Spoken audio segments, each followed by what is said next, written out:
más universidad.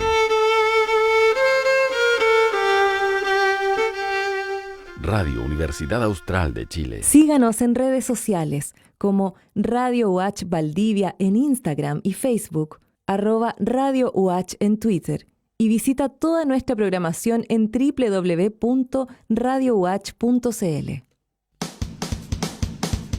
En Radio Universidad Austral de Chile presentamos República de los Ríos.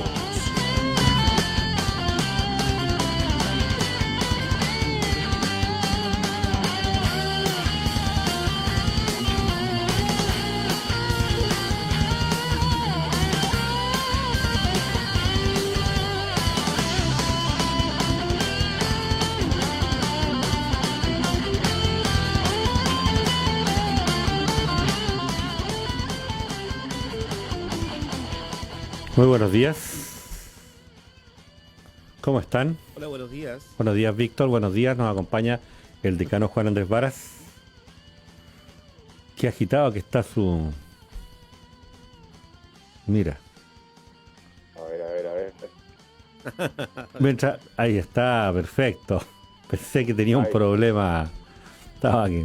Me iba a inclinar Sí, para... no, el problema es que normalmente conecto a través del celular, Miguel. Ya. Entonces, entra un llamado o se produce una interferencia media complicada. Pero tengo la ventaja de que como paso largo rato y largas reuniones en el Zoom, cuando lo hago desde el celular, lo hago desde un sillón mucho más cómodo que el escritorio. Entonces, para efectos posturales y de columna, Claro. es notablemente mejor. Qué bien. Bienvenido. Usted ya lo escuchó, el decano Juan Andrés Varas, decano de la Facultad de Ciencias Jurídicas y Sociales de la Universidad Austral de Chile, nos acompaña en este República de los Ríos de día miércoles. Vamos a extrañar la presencia del profesor Egon Montesinos, quien por razones de agenda de trabajo no va a poder acompañarnos el día de hoy, pero vamos a iniciar la conversación también con Víctor Godoy. Víctor, ¿cómo estás? Bien, aquí estamos. Sí, bien te veo. Saludos a Juan Andrés también, un gusto. Un enorme gusto estar de nuevo con ustedes. Siempre es un agrado esta conversación matinal de los días miércoles con un grupo de amigos que a uno lo informan y a la pasada le informan también a nuestras auditoras y auditores de las actualidades de esta República de los Ríos y de esta República de Chile también. Sí, vamos a ver cómo avanzamos en la conversación. Yo estoy feliz el día de hoy porque después de una semana logré ingresar a mi cuenta a la página del Banco Estado. A ver ¿El si banco? Sí, a ver si logro, porque hasta aquí solo he recibido correos de deudas pendientes y no he podido pagarlas porque el banco está fuera de servicio. Bien, después de esta conversación voy a ponerme al día con esas cosas. El banco, asaltaron el banco, Víctor, nos contabas tú ayer. Sí, así son los asaltos hoy en día, dijo el presidente del Banco del Estado. Qué susto, qué susto. Víctor, iniciemos. Así son los asaltos. Sí, yo no voy a abrir mi computador entonces porque probablemente va a aparecer un asaltante encapuchado y bien armado.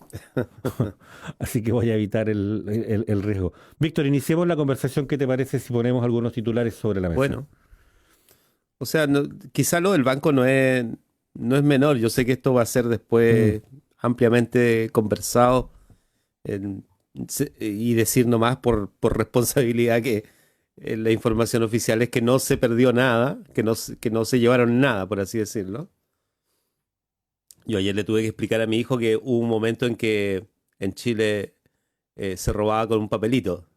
Se me miraba medio extrañado, ¿no? Sí, pero bueno, sucedía. Digamos. ¿Qué año fue eso? Hoy Los en día 90. sucede de otra manera. Los 90, ¿no? En los 90, yo creo, ¿no? Sí, pues. Los 90 dieron para El robo todo. del papelito. Sí. Claro, Esto es una y farsa, funcionaba. de todo, ¿no? Sí, funcionaba. O funcionó, al menos durante un tiempo. Sí, en un par de Claro, oportunidades. Se activaron protocolos de respuesta frente a eso y naturalmente dejó de funcionar. Claro, y Ahora, además que ¿qué estamos consiste? paralelamente Sí, a puertas a esto de la portabilidad financiera, ¿no? Entonces también es justo en el momento Así que, bueno, no sé. Dejémoslo para los teóricos de la especulación. Víctor Juan Andrés nos preguntaba si tienes antecedentes respecto de en qué consistió, en definitiva, este episodio delictual. En principio, claro, es un virus, para decirlo en lenguaje simple, y que En lo mundano. que hace el virus es encriptar la información de las cuentas. Es como si alguien se metiera al computador y te agarrara todos los archivos y los metiera en una carpeta, le pusiera una clave a esa carpeta, lo comprimiera en una carpeta y le pusiera una clave. Y después te cobre Perfecto. recompensa para darte la clave. Ya, o sea, es una especie de secuestro de información. Exacto, esa es la figura legal, creo. Secuestro de información. Para pagar rescate, ¿no? No me lo tomen como una cosa técnica, estoy haciendo un comentario de no tener idea nomás. O Ya. sea, en el Pero fondo, eso cuando es más o secuestran, menos. por ejemplo, un hijo, claro, lo que te dicen es, usted no ve a su hijo mientras no me pague un rescate. Acá te dicen, usted no ve la información mientras no me pague un rescate. Bueno, ¿y se habrá pagado el rescate o vinieron los informáticos de la NASA a resolver este problema O en el sea, Banco Estado? ambas cosas pueden ser. ¿Ya? Vinieron, vino Microsoft, creo, ¿Ya? ¿no? Porque además nosotros tenemos contratos del Estado con Microsoft. Entonces entiendo que por ahí vino el apoyo profesional para descifrar el enigma. Pero todo esto ha sido un poco de trascendido, digamos, porque la información oficial es, bueno, sí, efectivamente hay un ataque con malware, creo que es, y, y lo que se resguarda es los fondos, ¿no? Los fondos de las personas. Varios bancos además en el país han sufrido este tipo de ataques antes, pero yo creo que el impacto es evidente. O sea, el Banco Estado es el Banco Estado, digamos. O sea, la cantidad de gente que no pudo hacer nada el fin de semana o el domingo, el día domingo. Entonces la información oficial era que en realidad 1 de cada 10 no había podido entrar a sus cuentas. Pero, no sé, todo el mundo era el uno de esos 10, digamos. Porque le pasó a todo el mundo esto de no poder entrar. Ah, claro, eso fue el fin Y de se semana. supone que esa es una medida incluso de seguridad, porque no hay que entrar por el software, por la aplicación, decían, ¿no? Así es que lo que sí quedó demostrado es, bueno, la fragilidad del sistema del Banco Estado, y lamentablemente eso afecta al Banco Estado al final. Que es Sí, un pero gran... yo diría que cumple hay un un gran daño además Juan Andrés después, Varas. a todas las instituciones que hoy día son todas, que utilizan medios informáticos para comunicarse con la gente. Todos los procesos informáticos tienen hoy día una percepción de vulnerabilidad mucho mayor que la que tenían antes de este episodio, desde luego incluyendo a la universidad. Tenemos hoy día procesos electorales que se han realizado de manera íntegramente informática. Hay 2 o 3 elecciones de decano. Tenemos luego la elección de consejeros académicos, que viene ahora el 16 de septiembre, que se va a realizar completamente por medios informáticos. Todos los procesos financieros de la universidad se realizan por medio informático, y ahí, claro, la sensación, que a lo mejor, espero, es completamente injustificada, de que todo eso es un poco vulnerable, ¿no? Entonces yo creo que el daño no solamente lo sufre el Banco Estado, sino que lo sufre todo el sistema de comunicaciones y tecnologías de la información, porque todo ese sistema recibe un impacto en su credibilidad y en su fiabilidad derivado de esta falla en la seguridad del Banco del Estado. Exacto. Y de hecho ayer se inició esto de la portabilidad financiera, que le agrega un condimento de aquellos que le pueden cambiar el gusto a la sopa, digamos, porque la coincidencia provoca otro daño más, digamos, ¿no? Porque justo cuando lo que se activa es la posibilidad del cambiar de banco, cosa que antes uno se podía hacer, pero había que estar en los 2 bancos al final, hacer un proceso de traslado a través de los agentes, etcétera. Bueno, hoy en día se puede hacer perfectamente. em, Baja el costo de eso, mucho, digamos, y esto tenía que ver con la asociación de bancos, o sea, es una medida que cambia el sistema actual de funcionamiento de nuestras cuentas y resulta que coincide exactamente con lo que le pasó al Banco Estado. Pero bueno, Bueno, eso da para en Chile, suspicacias también, naturalmente, porque la exacto, portabilidad financiera es una medida que naturalmente favorece a la ciudadanía. sí, La portabilidad financiera baja lo que se llaman los costos de transacción, ¿no? Que son los que precisamente impiden que el mercado funcione de la manera que debiera y que se llegue a un resultado óptimo desde el punto de vista de la distribución. Entonces, cuando bajamos los costos de transacción mediante la portabilidad financiera, lo que estamos haciendo es posibilitando que el mercado funcione mejor. Lo explico en términos muy sencillos. A lo mejor un banco dice, mire, voy a pagar una tasa de interés, aunque sea simbólica, por las platas que usted tenga en la cuenta corriente. Pero es tan poca que el costo que significa en tiempo, en peleas con el agente, en comisiones, en prepagos, etcétera, de cambiarse de un banco a otro, hace que yo me quede en el banco que no me da nada. ¿Se fijan? exacto.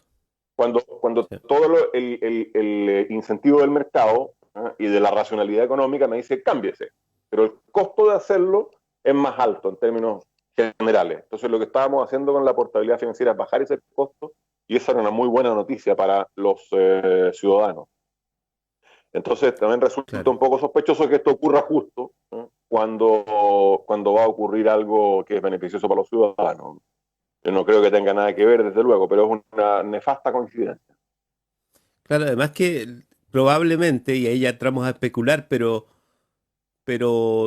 esto no, lo malo de la metáfora del asalto es que alude a alguien que podría estar cercano, ¿no?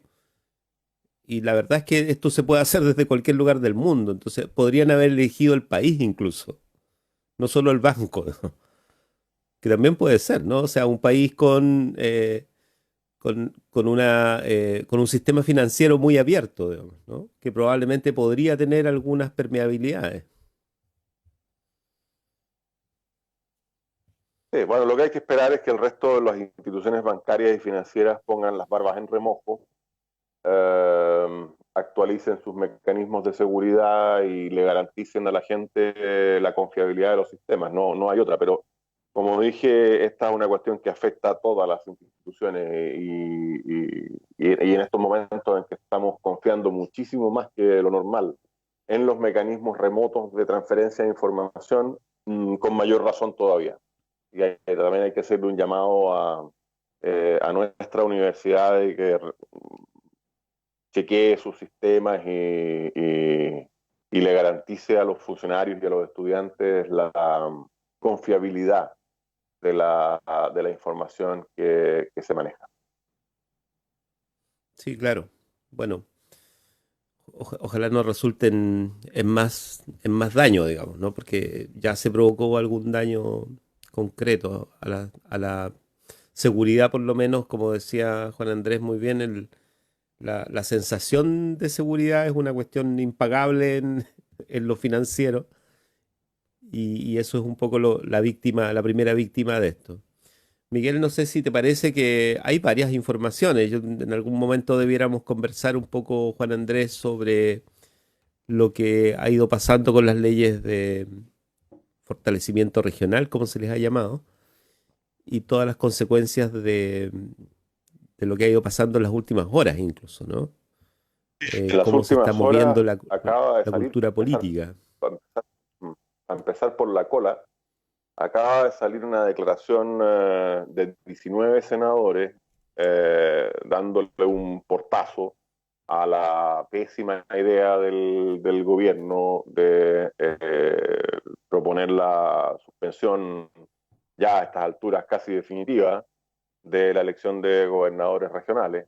con el pretexto que ellos califican y que yo comparto de inmoral, siempre lo hemos dicho además los regionalistas, de que como no están las garantías de que la descentralización sea perfecta y que el gobernador regional electo tenga todas las competencias que necesita y todos los recursos que necesita, entonces es mejor postergar esto para después de la discusión constitucional.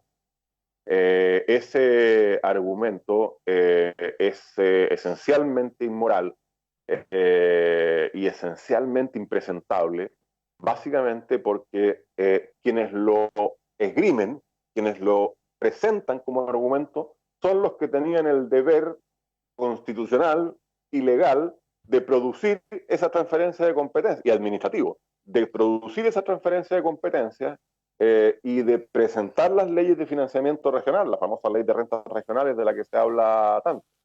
Entonces, se aplica aquí un aforismo, un dicho jurídico que dice que nadie puede aprovecharse de su propio dolo. O sea, y este es un caso evidente en que por convicción, por dejadez o por torpeza, o por una combinación de esos tres factores, nadie hizo nada por cumplir con su obligación en materia de fortalecimiento regional.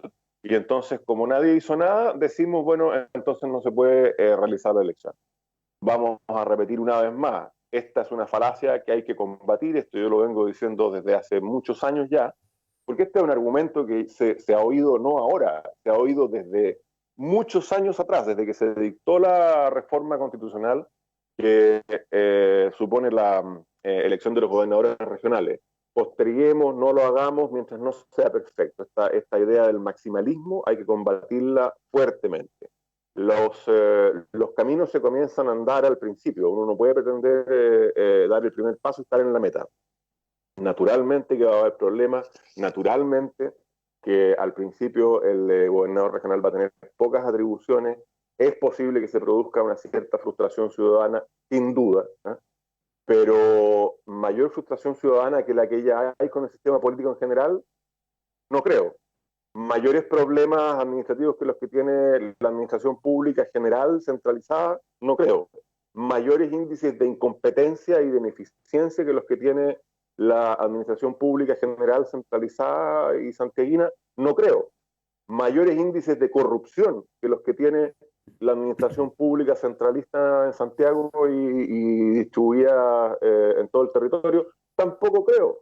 La demostración es que los gobiernos regionales manejan un presupuesto que, claro, no es comparable con el del Estado en general, pero algo es algo. Y la verdad es que, salvo casos excepcionales en donde ha habido hipótesis de corrupción, en los gobiernos regionales ha habido poca corrupción comparado con los niveles de corrupción y de ineficiencia y de incompetencia que ha tenido el poder central. Así que es una buena noticia que estos 19 senadores se hayan puesto los pantalones, son además senadores y senadoras transversales en su origen partidario, y esta cifra de senadores le da un portazo a esta idea básicamente porque impide que se constituya una mayoría de 2/3, que es la necesaria para operar esta maniobra centralista de postergación. Sí, está el senador Chaguán, bueno, el senador Guiller, que tomó la vocería un poco, ¿no? Está Manuel José Osandón, de hecho está Alfonso Urresti también en la firma, y bueno, hay senadores de oposición también ahí, la mayoría.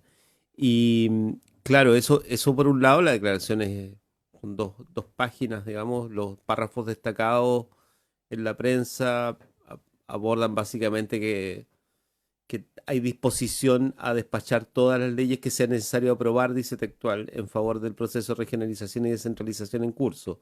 Animamos al gobierno del presidente Piñera a presentar y tramitar cuanto antes los reglamentos y leyes lamentablemente pendientes, ¿no? Estamos convencidos que el proceso de empoderamiento de los gobiernos regionales debemos desencadenarlo ya. No es posible una nueva postergación del proceso de descentralización que le hará bien al país. Además agregan que tuvieron una reunión con el Contralor General de la República el día 7 de septiembre, que nos detalló, dice, los distintos grados de avance de las medidas administrativas reguladas por la Ley 21074 y en particular los 7 reglamentos que la norma contempla. Que dicha norma legal contempla desde su publicación hace ya 30 meses. Digamos. Entonces ellos mismos han ido desarrollando gestiones en función de facilitar esto y la entrada del gobierno en esta discusión que se hizo a través de una serie de propuestas, digamos, ¿no? Que requerían incluso un quórum determinado, que son 3/5 en el Senado, no sucedería, digamos, por esta decisión que tomaron los 19 senadores. No habrían los votos, digamos. Incluso la carta se va a leer hoy, creo, al inicio de la sesión de la comisión mixta que está trabajando en la propuesta del Ejecutivo. Y de hecho lo que dice el mostrador es que llama la atención de que el que lo va a leer va a tener que ser el ex ministro secretario general de la Presidencia, Claudio Alvarado, de hecho. Pero va a tener que leerla igual.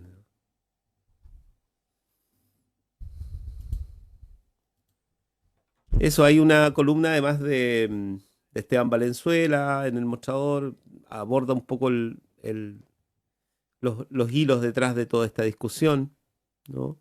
Aborda un poco cuál ha sido el comportamiento de las coaliciones, ¿no?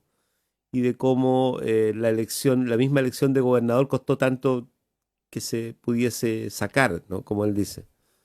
La élite iluminista, dice, incluso de la antigua Concertación en su momento, que él habla de un partido logró del vetar. orden. Sí, y le pasa la cuenta a todos, digamos, por así decirlo, ¿no? Dice esta élite iluminista que vetó el envío de las leyes en su propio gobierno de Michelle Bachelet.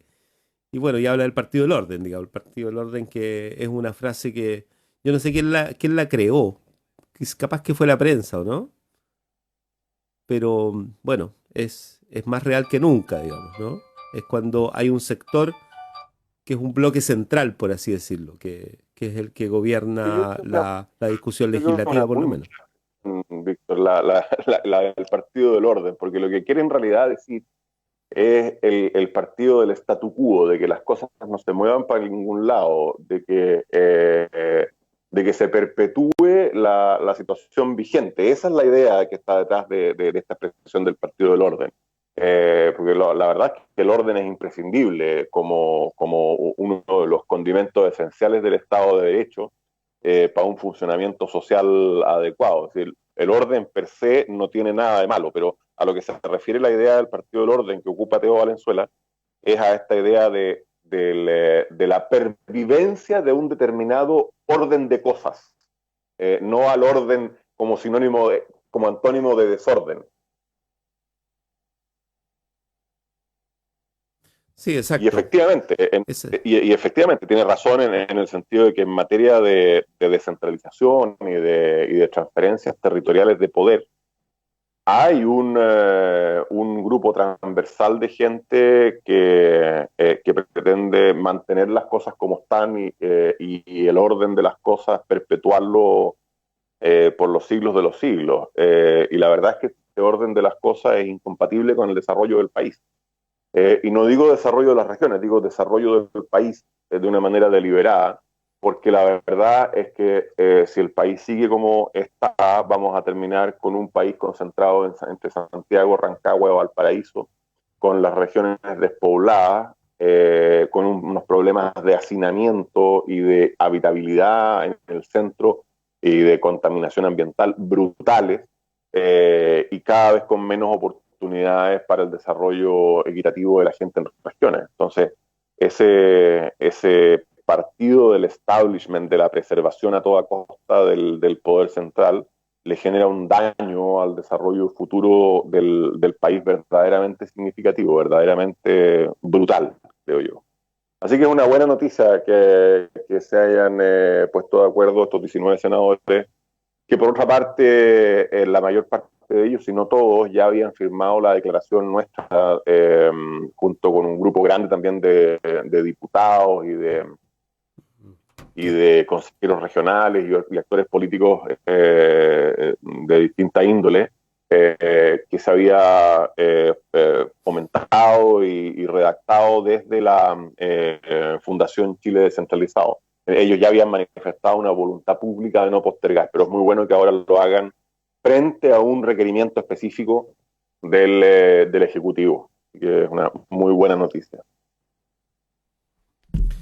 Bueno, eso por un lado, seguramente va a haber mayor debate acerca del asunto, a propósito de que además el gobierno lo que estaba tratando de instalar también era esta idea de la posibilidad de ser electos por parte de los actuales ministros, los parlamentarios incluso, ¿no? A ver, Esa era como la moneda de cambio.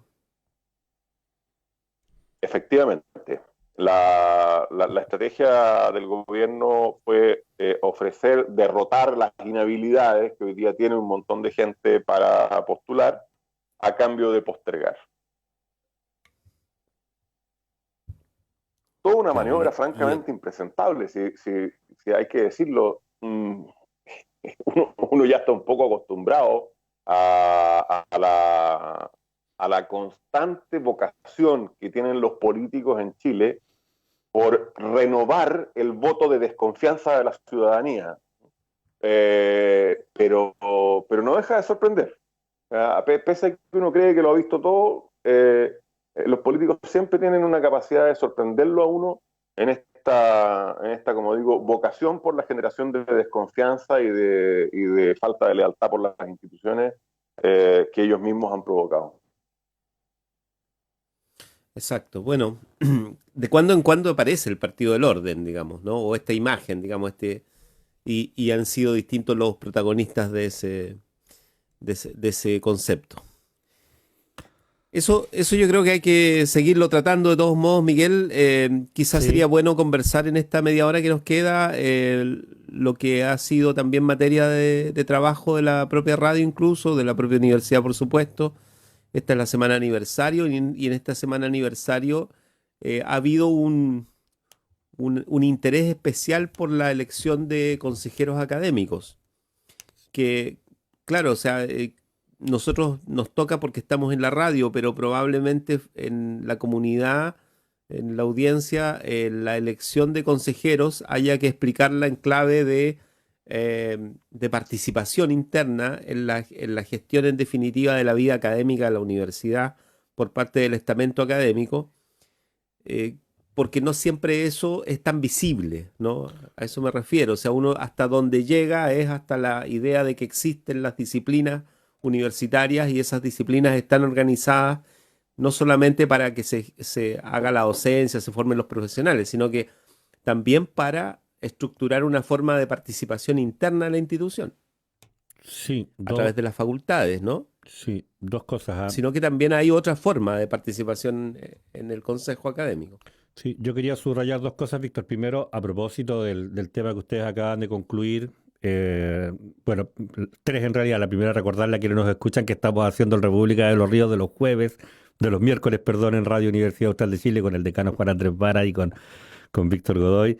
La segunda, a propósito del tema que acaban de concluir, relativo al reiterado connato de sabotaje, lo voy a decir así, o de secuestro de la elección de consejeros de gobernadores regionales, programada para abril próximo, en coordinación con las elecciones municipales, ante el aparente amago de suspenderlas para noviembre, para hacerlas coincidir con las elecciones presidenciales y parlamentarias. El plebiscito constituyente, a mí, a propósito de el resultado que comienza a tener en la presencia de la enfermedad COVID-19 en el territorio, en los distintos territorios regionales con motivo de la medida de confinamiento, en cualquier minuto también vamos a recibir tengo la impresión, la sospecha, la suspicacia, dice el decano Varas, en cualquier minuto vamos a recibir también un amago de suspensión,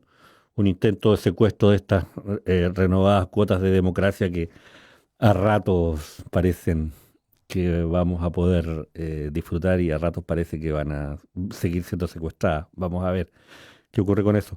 Y lo tercero, respecto del tema de la universidad y la elección de consejeros académicos, a mí una de las cosas que me llama la atención a propósito de esto que todos comentan, que hay un renovado interés por participar, que un entusiasmo inédito aparentemente.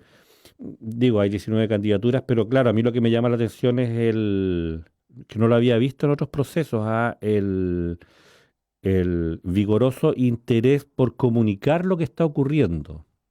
No solo un interés por comunicar, sino también una demanda de información. Nos ocurre a nosotros, Víctor, no sé, tú tienes más tiempo en la universidad, yo 5 o 6 años, y recurrentemente los procesos eleccionarios, estoy hablando incluso de los sindicatos, no es algo fácil de reportear.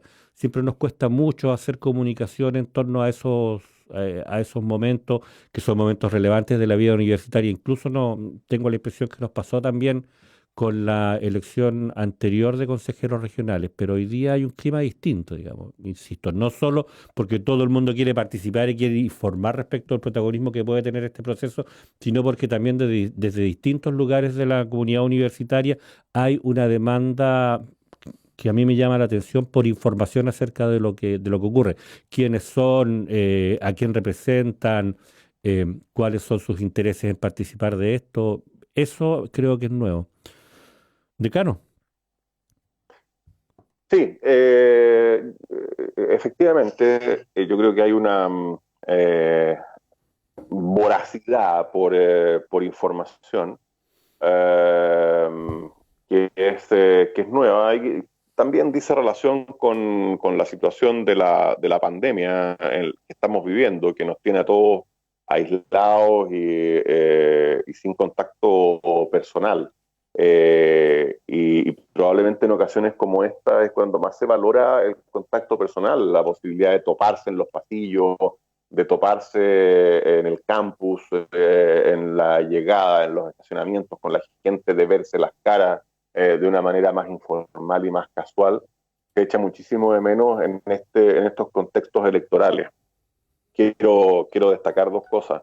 La primera es que tenemos hoy día un grupo de candidatas y candidatos verdaderamente extraordinario al Consejo Académico. Mi esperanza es que sea electa gente que le aporte sustancia al Consejo Académico, que transforme lo que hoy día muchas veces es una pasividad receptiva del Consejo Académico por una discusión sustantiva vivificante de la academia. Y lo segundo es que esta no es una elección necesariamente disciplinaria. Las disciplinas estamos representadas en el Consejo Académico por los decanos. Yo, por ejemplo, voy a votar alegremente en categoría 3 y en categoría 2 por gente que está muy lejos de mi disciplina, que es el derecho. Naturalmente, en categoría 1 voy a votar por mi prodecana, la Yanira Zúñiga, que es una persona extraordinaria. Está bien hacer esta propaganda, ¿no? ¿Cómo saberlo? ¿Cómo saberlo? Yo soy transparente con mi voto, en ese sentido al menos. ¿Y en las otras categorías, decano? Que una persona de una independencia de criterio y de una potencia intelectual que yo he visto en muy poca gente en mi vida y he conocido a miles de personas en mi vida. Entonces me parece que sería un aporte significativo para el Consejo Académico, pero en categoría 3 y en categoría 2 voy a votar también por gente que está distante de mí en lo disciplinario, distante de mí en lo ideológico, pero que sin embargo está muy cerca en la concepción de lo que debe ser la universidad. Y por lo tanto esta es una elección que es muy transversal, que cruza muchísimo las disciplinas y cruza muchísimo la adscripción que cada uno de nosotros tiene a una determinada facultad. Y yo creo que esta es una elección, y esto es una característica general de la Universidad Austral, en donde la ideología partidista tiene muy poco que ver. Es decir, aquí la gente normalmente vota mucho más por las posiciones universitarias que la gente tenga, que los candidatos tengan, que por una adscripción partidista. Para decirlo en concreto, yo soy una persona de derecha y solamente voy a votar por candidatos de derecha. No, eso no ocurre. En la universidad no ha ocurrido prácticamente nunca, y hoy día mucho menos que en ocasiones anteriores. De manera que sí, efectivamente hay una búsqueda de información, hay un interés que resultó tardío, entre paréntesis, porque hasta el día anterior había muy pocos candidatos inscritos, pero el último día de la inscripción se produjo una inscripción masiva de candidatos, y eso es muy positivo para la universidad. Tenemos, como digo, candidatos y candidatas verdaderamente extraordinarios que creo que van a hacer un aporte muy significativo al Consejo y lo van a renovar desde el punto de vista de la discusión, desde el punto de vista de la independencia de juicios, desde el punto de vista del aporte sustantivo de ideas nuevas y de debate en el Consejo Académico. Lo van a enriquecer notablemente. Sí, Decano Vara nos pregunta si estará bien o no estará bien que nos diga por quién va a votar en categoría 1. Yo me pregunto si estará bien o no estará bien preguntarle cuáles son sus candidatos o candidatas a categoría 2 y 3. Me lo voy a preguntar por ahora. Y lo segundo nos dice que sí, es cierto, probablemente va a manifestar su preferencia por gente que representa ideas políticas que no lo identifican, ideas político-ideológicas, disciplinas tampoco que son próximas a su ejercicio, pero que sí representan un proyecto de universidad, y a lo mejor sería bueno también preguntarnos cuál es ese proyecto de universidad al que estamos adhiriendo, decano. Yo diría que la universidad hoy día tiene una necesidad muy fuerte de dos ideas básicas que se hagan carne en acciones concretas. Y esto ya naturalmente no lo estoy planteando para esta elección, sino que para una futura elección de rector, por supuesto, para una próxima rectoría. Yo diría que la actual situación por la que atraviesa la universidad ha demostrado que es imperativo rediseñar los mecanismos de control, de equilibrios, de balances de poder en la universidad a nivel estatutario y a nivel reglamentario, de manera que se garantice la probidad de una manera absoluta, que se garantice la transparencia de una manera completa, y de una manera que se garantice, yo diría, al menos en el mismo nivel que la administración pública. Pero nosotros vivimos criticando la administración pública, la corrupción en la administración pública, y deberíamos tener por lo menos el nivel de probidad que es exigible legalmente en la administración pública. Entonces yo creo que probidad es uno de los conceptos fundamentales, y eso supone rediseño de muchísimas cosas a nivel estatutario y reglamentario.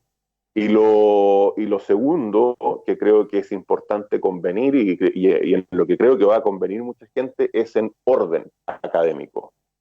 Y cuando digo orden, aquí lo digo como sinónimo, como antónimo de desorden, no en el sentido de que estábamos conversando del Partido del Orden.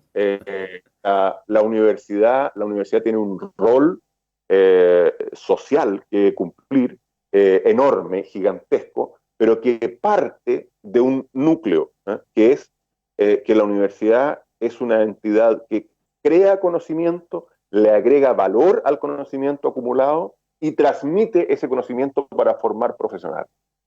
Si eso no lo hacemos de manera ordenada, sensata y correcta, entonces mal vamos a cumplir con las demás funciones que la sociedad le reclama a la universidad. Entonces yo creo que la próxima rectoría tiene que estructurarse sobre la base de la conjugación de las modificaciones estructurales y conductuales que supone estos dos conceptos fundamentales: orden y probidad, o probidad y orden, en el orden que quieran. Sí, Son 600, Víctor.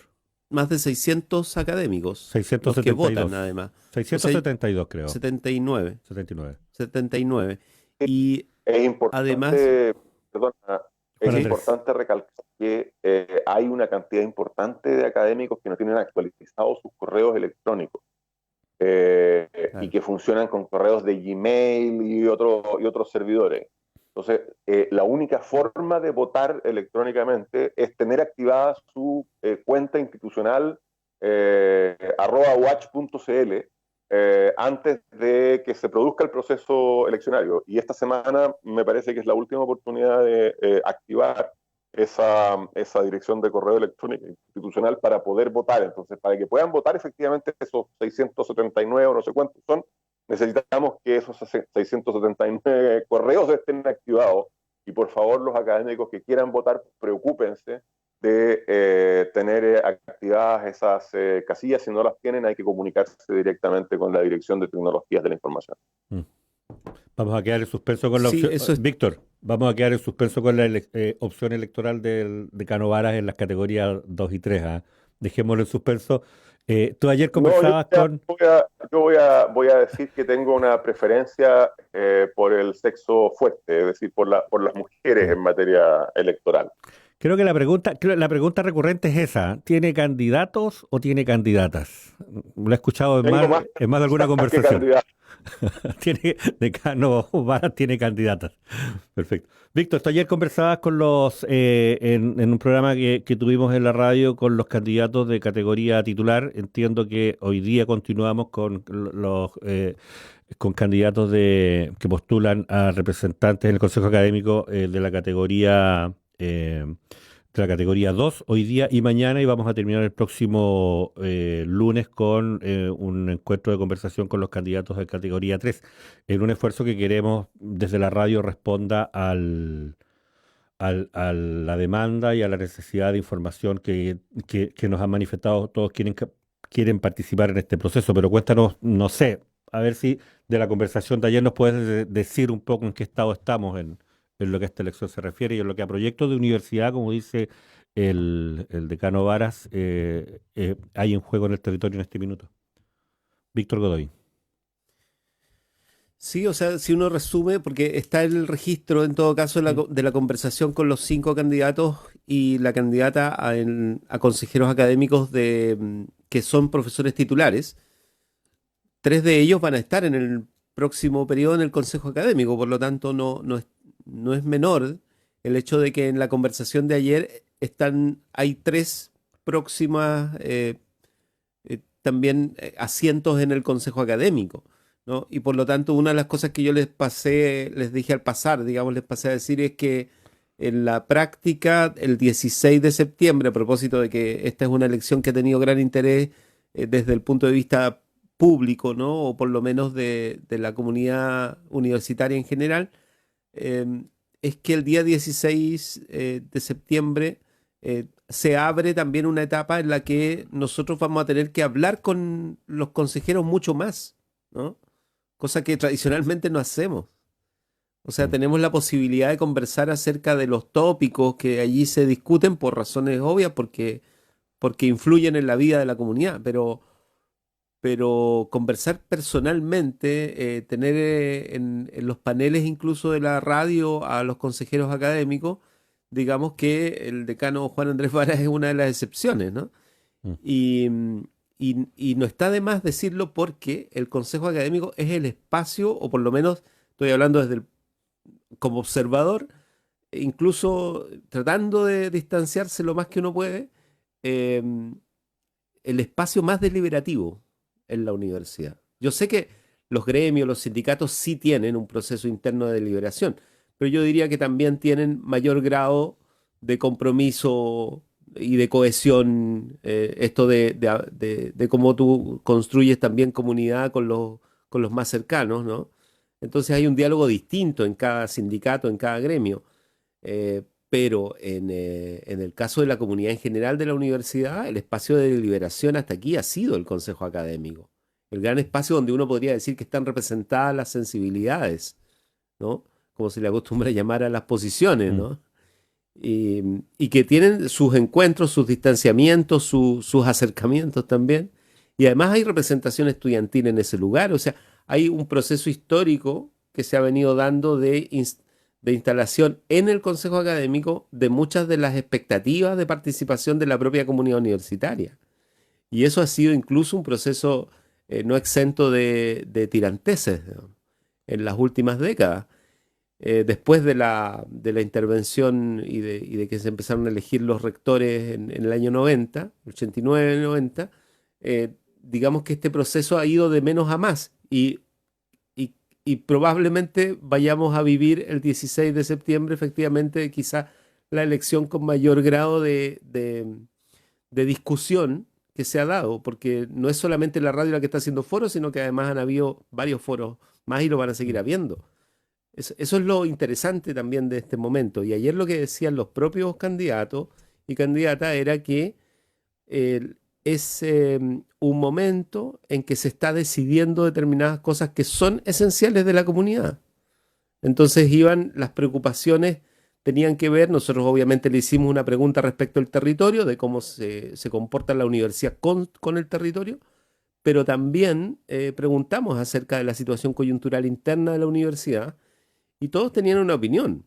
O sea, ya digamos que es un tema central de discusión en este minuto, que es lo que hay que hacer en la universidad de aquí en adelante. O sea, por eso es tan relevante la fecha del 16 o del 17 de septiembre, ¿no? Eso yo rescataría o destacaría. Y debo decir además de que en nuestro ejercicio del trabajo aquí en la radio hay que reconocer que nos gustaría hacer muchas más preguntas y no las hemos podido hacer porque efectivamente el formato de la elección amerita que podamos hacer una especie de foro con todas las formalidades del caso y no hemos podido entrar en muchos detalles respecto, por ejemplo, de el proceso histórico que ha vivido el propio Consejo Académico, la situación estatutaria de la universidad que ha salido en foros sucesivos también un debate acerca de ello. Entonces hay cosas pendientes que seguramente, de nuevo, el 17 de septiembre vamos a tener que trabajar, digamos, todos, ¿no? Juan Andrés Varas, decano Varas. No, yo quiero simplemente agradecer el esfuerzo que han hecho ustedes en la radio de la universidad, cumpliendo, yo diría, de una manera muy apegada a su espíritu, con el propósito para el cual está concebida una radio universitaria. Una radio universitaria tiene naturalmente un propósito de difundir hacia afuera de la universidad la labor que hacemos dentro de la universidad, pero también, y muy especialmente en estos tiempos, tiene el propósito de comunicarnos entre quienes formamos parte de la comunidad universitaria. Esa comunicación que hoy día está coja por la falta de presencialidad, la debe suplir, cumpliendo con su función, creo yo, de una manera admirable, la radio, entre otros medios de comunicación. La posibilidad de que se nos escuche y de que a los candidatos y candidatas se les escuche a través de la radio, suple muchas de las miserias de la no presencialidad. De manera que simplemente quiero agradecerles el esfuerzo, Miguel y Víctor, y encarecerles que lo sigan haciendo de aquí al día de la elección. Los candidatos a consejeros tienen mucho que decir. Es bueno que esas preguntas que se han quedado pendientes, que mencionaba Víctor, se puedan formular. Es bueno que ojalá busquemos algún formato en que además sean los electores los que podamos hacerle preguntas a los candidatos. Esta es una elección que hay que llenarla de contenido, hay que ponerle presas a esta cazuela, para ocupar una expresión que alguien usó hace relativamente poco. No puede ser que simplemente se elija porque me suena el nombre o por currículum universitario. Aquí hay que contrastar ideas, y en eso ideas de universidad. Y en eso la radio creo que juega un papel insustituible, y yo quiero simplemente agradecerles el esfuerzo que han hecho. Y por cierto también agradecer la instrucción que ustedes seguramente han recibido de la Administración Central en el sentido de favorecer esta discusión y de fomentarla al máximo. Así que a la dirección de vinculación, etcétera, la gratitud correspondiente. Víctor, gracias, decano. Víctor. Sí, sin duda. Y yo aprovecho de hacer preguntas, digamos, porque podríamos conversar un poco respecto de, en estos pocos minutos, o sea, yo sé que son temas más relevantes, más amplios, pero este es el consejo académico que hay que tener para una universidad que está en este momento. O sea, yo escuché con mucha atención la locución del rector el día lunes en el acto que si bien fue básicamente un video que se puso online, dado que no se puede hacer una ceremonia en el aula magna como es tradicional en el aniversario.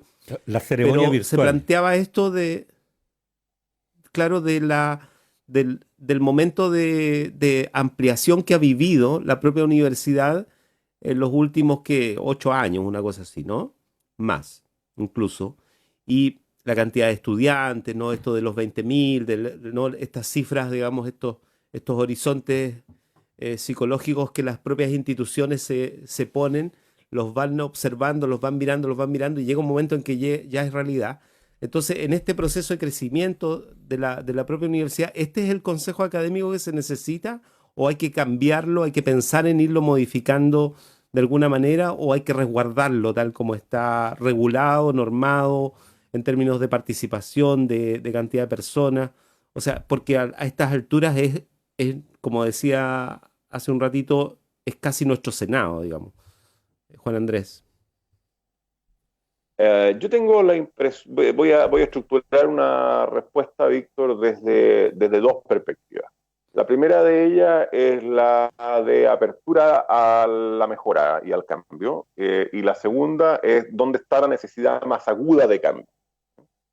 La primera línea por la que quiero transitar es que uno siempre debe estar abierto a mejorar lo que existe. Yo no soy partidario de la cristalización, del congelamiento de las instituciones, y me parece que el debate en el Consejo Académico puede ser sustancialmente enriquecido con algunas modificaciones. Nosotros le hemos planteado al rector, por ejemplo, la imperiosa necesidad de separar la pertenencia al consejo de la calidad de vicerrector. Porque a mí me parece que es muy perjudicial para el debate universitario que la rectoría, por el hecho de ir creando vicerrectorías, tenga per se un bloque gigantesco de votos que hoy día equivale a un 60% de los decanos. Los decanos rara vez nos ponemos de acuerdo, porque tenemos naturalmente miradas distintas, y los consejeros también rara vez se ponen de acuerdo entre sí. En algunas ocasiones lo hacemos, pero muy rara vez. En cambio, la rectoría, por definición, como no tienen a quién más que responderle que al rector, tienen una vocación de unanimidad, ¿no? Y si esa vocación de unanimidad tiene un peso electoral muy fuerte, destruye el debate. Entonces yo creo que es imprescindible que en una reforma estatutaria busquemos una forma de que el rector no necesariamente venza con sus votos en el Consejo, sino que convenza con su argumentación, con sus propuestas, etcétera, a los consejeros. De manera que yo creo que ahí hay una necesidad muy importante de reforma. También yo creo que es necesario buscar una fórmula en la cual la representación estudiantil, especialmente a nivel de pregrado, comprenda a los estudiantes de la sede Puerto Montt y de la sede Coyhaique, de manera que no se sientan excluidos. Por supuesto, esto no significa necesariamente que haya un representante por sede. Significa que participen en la elección en condiciones de igualdad, como ocurre aquí, por ejemplo, con el campus Miraflores y el campus de la Isla Teja. En fin. De manera que creo que ahí se requieren modificaciones significativas y que pueden mejorar muy radicalmente el nivel de la discusión y del debate intelectual y democrático en el Consejo Académico. Pero, y aquí empiezo a transitar en la segunda avenida a través de la cual yo quería contestar esta pregunta, a mí me parece que las reformas fundamentales que requiere la institución a la luz de los últimos acontecimientos no están en el Consejo, sino que están en la estructuración de los cargos y de los órganos que están a cargo del patrimonio y de las finanzas de la universidad. Es allí donde se han producido los problemas, es allí donde se han producido las alteraciones muy significativas de los mecanismos de controles recíprocos y de cuidados patrimoniales que tenemos que tener, y que son, por cierto, el objeto de la auditoría externa de carácter forense que ha acordado el Consejo Académico y a la cual se refirió el rector también en su discurso. Y me parece que es allí donde debe producirse la reingeniería fundamental del sistema de gobierno universitario. Creo que los supuestos que tuvimos a la vista quienes redactamos los estatutos actualmente vigentes de la corporación se demostraron equivocados. Ahí hay que hacer un mea culpa. Los supuestos que inspiraron la redacción de la reglamentación sobre investigaciones, por ejemplo, y sobre responsabilidad funcionaria, se demostraron también equivocados. Y eso va a requerir una reforma muy significativa. Cualquiera sea el resultado de la auditoría forense externa, lo seguro es que van a haber recomendaciones de modificación en ese sentido en el que estamos conversando. Y en el caso porque el propio Consejo Académico puede activar procesos de debate interno que tiendan a esos cambios, ¿no? O sea, es la instancia al final donde se podría gatillar esas demandas, ¿no? ¿Eso es posible hoy? Por ejemplo, la reforma de estatuto, digamos. Es posible normativamente, pero fácticamente no es posible. Voy a explicar esta aparente contradicción. Nada impide que alguien plantee una reforma estatutaria en el Consejo. Pero en la práctica, si esa reforma estatutaria no cuenta con el visto bueno de la rectoría, ¿no?, es muy poco probable que pase de un planteamiento inicial de una discusión. No quiero decir que ni siquiera que va a llegar a discutirse. Va a abortar en el mismo momento en que se plantea la posibilidad de discutirlo. ¿Por qué? Porque hoy día el sistema de gobierno universitario impone una serie de restricciones derivadas del ejercicio del poder que son muy significativas. Entonces, los decanos no tenemos toda la libertad que quisiéramos, probablemente los consejeros tampoco, y eso restringe el debate de una manera, yo diría, importante. De manera que también las reformas tienen que pensarse teniendo en cuenta la necesidad de que lo que está consagrado en la normativa institucional como posibilidad tenga también posibilidades de concretarse en la práctica, en la conducta institucional de quienes estamos representando directamente a los académicos como los consejeros o disciplinas académicas como los decanos. Así que ahí hay también un trabajo que hacer bien significativo de mejora de la independencia del debate y de la libertad de opinión en los cuerpos colegiados en general y en el Consejo en particular. Pero yo creo que en ese sentido la posibilidad de elegir que tenemos ahora los académicos puede producir mejoras muy significativas. Miguel. Sí, nos queda un minuto para despedirnos con una última intervención. Este es un tema sobre el cual evidentemente vamos a volver una y otra vez durante las próximas semanas. Yo pensaba, decía el decano Varas, no tenemos probablemente, y lo quiero leer así, a propósito de las reformas por las que consulta Víctor, probablemente no tenemos los votos. Hay una forma de gestionar también la manifestación de la opinión de cada uno de los integrantes del Consejo, que a lo mejor merece ser sometida a crítica, pero bueno, la adhesión se gana o se pierde, como se gana o se pierde una elección, y entiendo que en eso están, así son los procesos políticos. En la pregunta de Víctor también me pasa eso. Víctor dice, oye, ¿es necesario algún cambio aquí? Y claro, cuando uno pregunta si es necesario algún cambio es porque uno tiene ya en su imagen algún cambio que quiere proponer.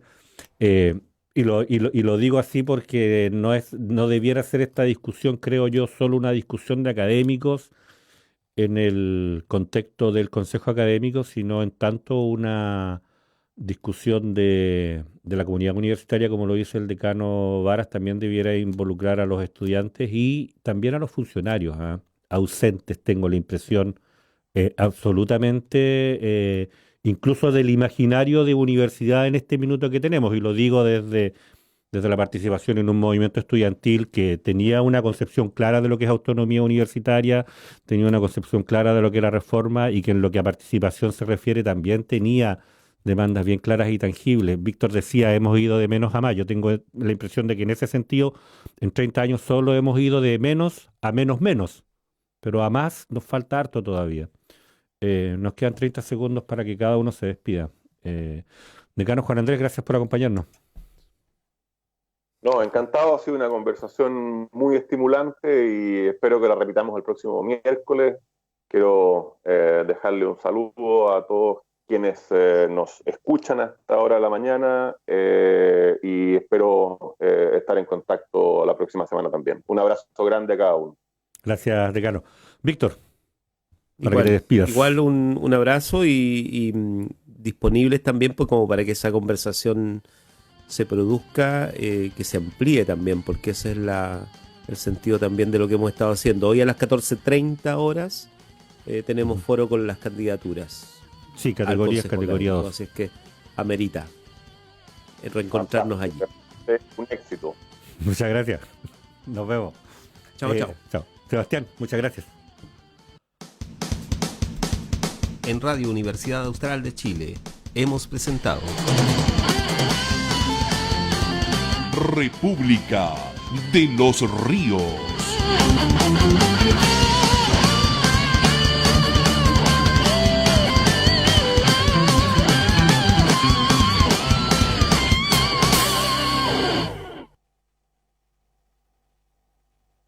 La Universidad Austral de Chile realiza